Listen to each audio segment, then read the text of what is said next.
आपने बचपन में राजा रानी की बहुत कहानियां सुनी होंगी।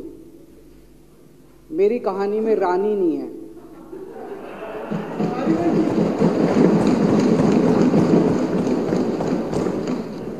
बस राजा है। ये कैसे राजा की कहानी है अध्यक्ष महोदया, जो अनपढ़ था, चौथी पास था, बेहद अहंकारी था, बहुत अहंकार था, बहुत ज्यादा, और पैसे की इतनी हवस थी, इतना भ्रष्टाचारी था, इतना भ्रष्टाचारी राजा था। ये एक महान देश की कहानी है। एक बहुत महान देश था, कई हजार साल पुराना देश।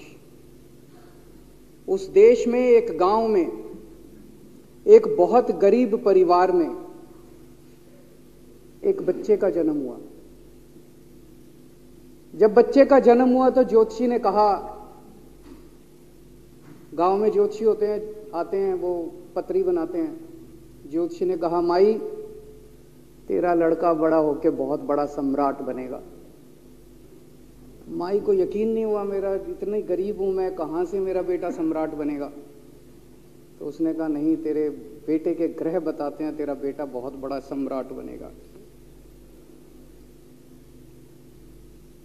बेटा धीरे धीरे बड़ा होने लगा। स्कूल, गांव का ही स्कूल था, स्कूल जाता था, उसका पढ़ने वढ़ने में मन नहीं लगता था।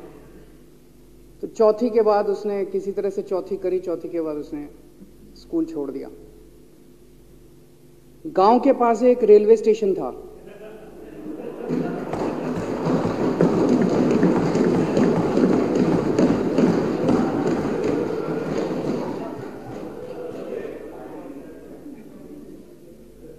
तो घर का खर्चा चलाने के लिए वो लड़का वहां स्टेशन पे चाय बेचता था। लड़के को भाषण देने का बड़ा शौक था।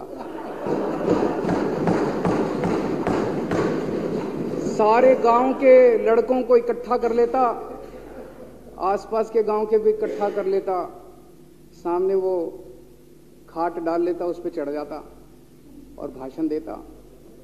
धीरे धीरे आसपास के गांव के लड़के भी इकट्ठे हो गए। जिस भी चीज में भाषण देता, एक बार शुरू हो जाता तो बंद ही नहीं होता। अब ज्योतिषी ने कहा था, लड़का बड़ा हुआ, बड़ा होके एक दिन उस महान देश का वो राजा बन गया। पूरे देश में उसका नाम हो गया चौथी पास राजा। लोग उसको चौथी पास राजा कहते थे। अब उसे आता जाता कुछ था नहीं, पढ़ा लिखा था नहीं। अफसर आते, कुछ अंग्रेजी में चपर चपर करते, उसको समझ नहीं आता। अफसर जो मर्जी उससे साइन करा के ले जाते, जो मर्जी उससे साइन करा के ले जाते। अब वो कुछ पूछे अफसरों से तो उसे भी शर्म आती थी कि मैं पूछूंगा तो उनको लगेगा अनपढ़ आदमी है, पता चल जाएगा। तो उसके भी दिल में ये रहता था, यार मैं पूछूं ना पूछूं। पता नहीं किस किस चीज पे उसने चौथी पास राजा ने साइन कर दिए। फिर धीरे धीरे राजा को ये बुरा लगने लगा, यार ये मेरे को चौथी पास कहते हैं। तो उसने एक फर्जी डिग्री बनवा ली। कहीं से फर्जी डिग्री बना के ले आया, एमए की। बोला मैं एमए हूं। तो लोगों को लगा, यार ये तो ठीक नहीं है, ये तो फर्जी डिग्री हम बना के ले आया हमारा राजा। तो लोगों ने आरटीआई डाली। जो आरटीआई डालता उस पर 25,000 रुपए जुर्माना।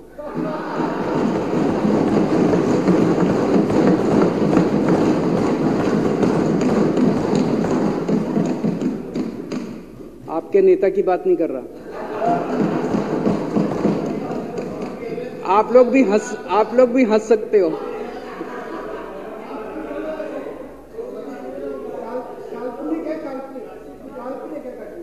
तो जो आरटीआई डाले उसको 25,000 रुपए का जुर्माना, जो आरटीआई डाले उसको 25,000 रुपए का जुर्माना।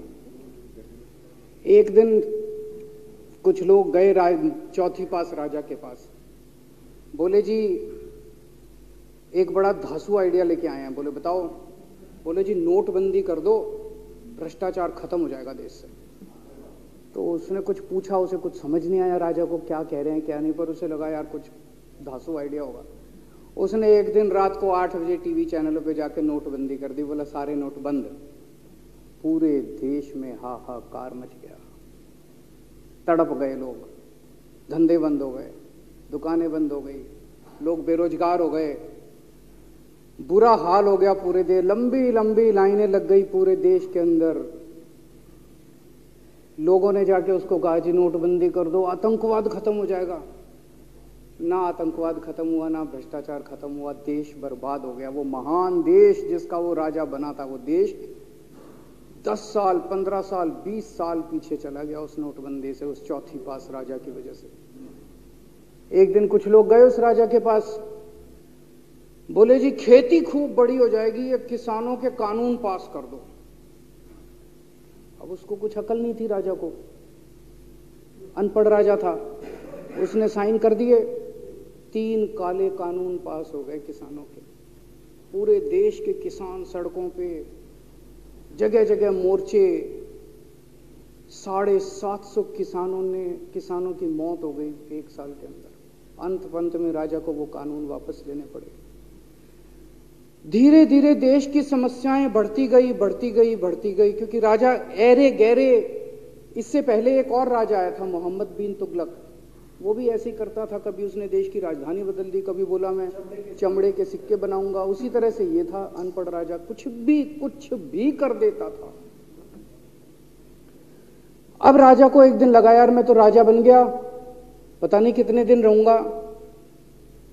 तो उसकी गरीबी में जो जीवन उसने जिया था, उसे लगा यार पैसे तो कमाने चाहिए। पैसे कैसे कमाऊं? पैसे कमाऊंगा तो जनता में छवि खराब होगी। तो उसने अपने एक दोस्त को बुलाया और उस दोस्त को बोला कि ऐसा करते हैं कि मैं तो राजा हूं, सारे सरकारी ठेके तेरे को दिलाऊंगा, सारी कंपनियां तेरे को दिलाऊंगा, सरकारी पैसा तेरे को दिलाऊंगा, नाम तेरा पैसा मेरा। तेरे को पूरे उस पे 10% कमीशन तेरे को मिलेगा, सारा पैसा मेरा। दोस्त मान गया। दोस्त को क्या था, फ्री में पैसा मिल रहा था, दोस्त मान गया। उसके बाद दोनों ने मिलके जो देश को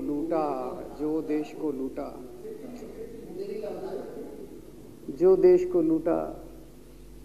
सबसे पहले वो दोस्त आया, बोला सर सबसे पहले बैंकों को लूटते हैं। तो वो बोला वो कैसे यार, बैंकों को लूटेंगे तो ये तो ठीक नहीं है।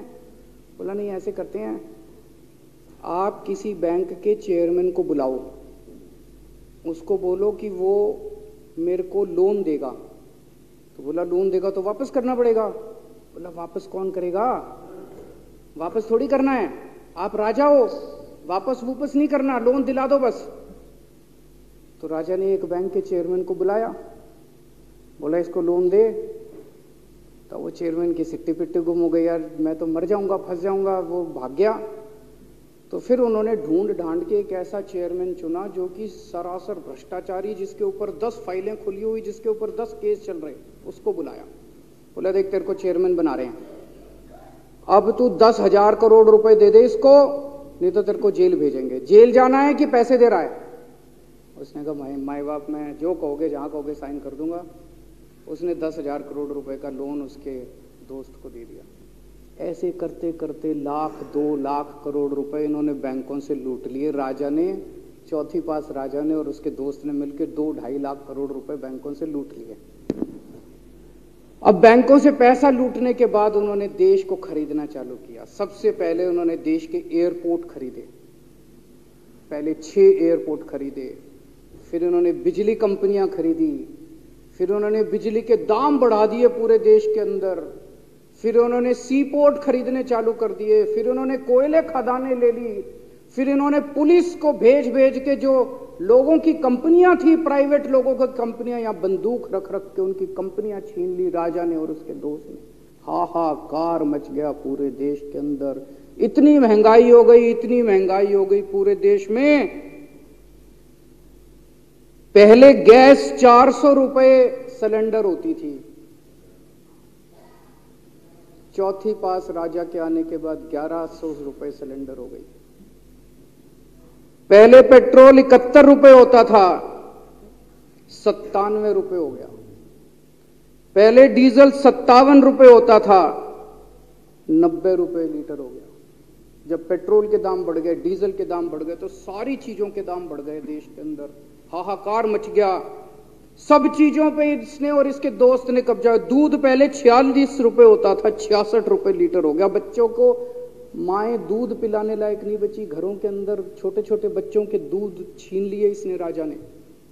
सरसों का तेल 90 रुपए लीटर होता था, 214 रुपए हो गया। बताओ, धीरे धीरे पूरे देश में हाहाकार मच गया। लोग अब राजा के खिलाफ आवाज उठाने लगे, लोग उसके खिलाफ बोलने लगे। तो राजा ने कह दिया, जो मेरे खिलाफ बोलेगा पकड़ के जेल में डालो। एक के बाद एक राजा ने लोगों को पकड़ पकड़ के जेल में डालना शुरू कर दिया। किसी ने राजा का कार्टून बना लिया, उसको भी जेल में डाल दिया। किसी ने राजा का नाम गलत ले दिया, उसको भी जेल में डाल दिया। किसी टीवी चैनल वाले ने राजा के खिलाफ लिख दिया, उसको भी पकड़ के जेल में डाल दिया। किसी जज ने राजा के खिलाफ कोई ऑर्डर कर दिया, उसको भी पकड़ के जेल में डाल दिया। ना जजों को छोड़ा, ना पत्रकारों को छोड़ा, ना मीडिया को छोड़ा, ना व्यापारियों को छोड़ा, ना उद्योगपतियों को, किसी को नहीं छोड़ा। राजा ने पकड़ पकड़ के उसने चौथी पास राजा ने सबको जेल में डालना चालू कर दिया। एक महान देश कहां से कहां पहुंच गया। उसी देश के अंदर एक छोटा सा राज्य था। उस राज्य का एक मुख्यमंत्री था।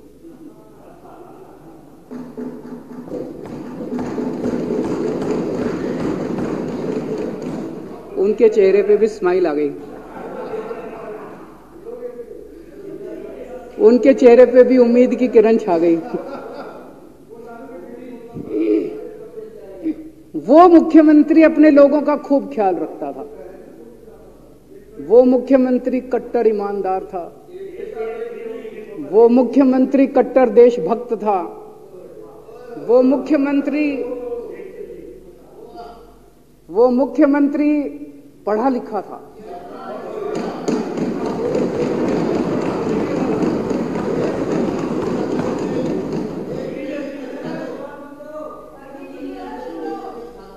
उस मुख्यमंत्री ने अपने लोगों को महंगाई से छुटकारा दिलाने के लिए बिजली मुफ्त कर दी।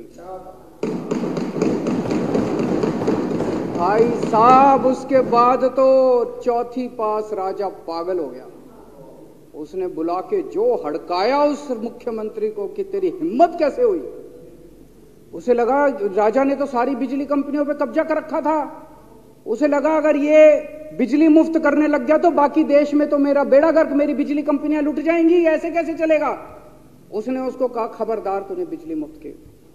मुख्यमंत्री नहीं माना। धीरे धीरे उस मुख्यमंत्री ने अपने गरीबों के स्कूल ठीक करने चालू कर दिए। तो राजा ने उसको बुला के और हड़काया। राजा बोला, ये क्या कर रहा है तू, स्कूलों के में बच्चों को पढ़ाता है, तू स्कूल खोल रहा है, ये बंद कर, ये सब, ये नहीं चलेगा इस देश का। वो नहीं माना मुख्यमंत्री। फिर उसने मुख्यमंत्री ने सबके इलाज मुफ्त कर दिया, सबके लिए शानदार मोहल्ला क्लिनिक खोल दिए, इलाज मुफ्त कर दिया। राजा तो बिल्कुल ही पागल हो गया। धीरे धीरे जनता को पता चला कि राजा कैसा है। एक दिन लोगों ने उस राजा को उखाड़ के फेंक दिया।